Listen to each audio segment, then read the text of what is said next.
నేను మళ్ళా చెప్పిన లిక్కర్ కేసులో కవిత గారు బాధితురాలు, నిందితురాలు కాదు, బాధితురాలు. ఇది మీరు ఆలోచించండి.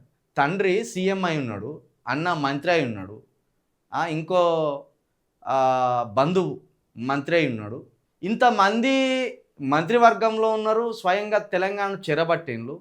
తను ఒక్కసారి ఎంపీ అయింది, కానీ ఆమె మీదనే ఆరోపణలు వచ్చినాయి, ఆమె మీదనే నిందలు వచ్చినాయి, ఆమెనే జైలు శిక్ష అనుభవించవలసి వచ్చింది. పైగా ఇక్కడ రాష్ట్రంలో కాదు, ఎక్కడో రాష్ట్రంలో ఆమెను అణిచివేయాలని జైల్లో వేసేది.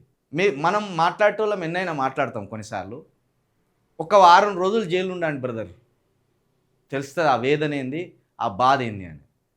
ఒక మహిళ ఈ రాజ్యం కుట్రలను, ఇంట్లో వాళ్ళ కుట్రలను, దేశాన్ని పరిపాలించే వారి కుట్రలను తట్టుకొని ఒక 6 నెలల పాటు జైల్లో ఉండి ఆ వేదనంతా భరించి కూడా వచ్చి తెలంగాణ కోసం మరో ప్రాంతీయ పార్టీని ఏర్పాటు చేసి తెలంగాణలో ఇంకో కొన్ని వందల మంది యువతకు అవకాశం ఇవ్వాలని చూస్తుంది.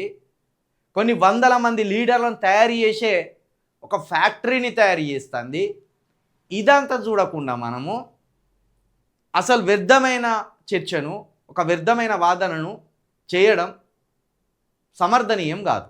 ఒక మూమెంట్ రావాలి, ఆ మూమెంట్ ద్వారా ఎస్సీ బీసీ ఎస్టీల నుండి వందలాది లీడర్లు పుట్టుక రావాలి.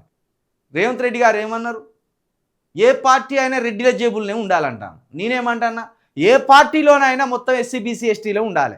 ఏ పార్టీలోనైనా ఎమ్మెల్యేలుగా, మంత్రులుగా, ఎంపీటీసీలుగా, జెడ్పీటీసీలుగా, ఎమ్మెల్సీలుగా మొత్తం ఎస్సీ బీసీ ఎస్టీలో ఉండాలంటాను.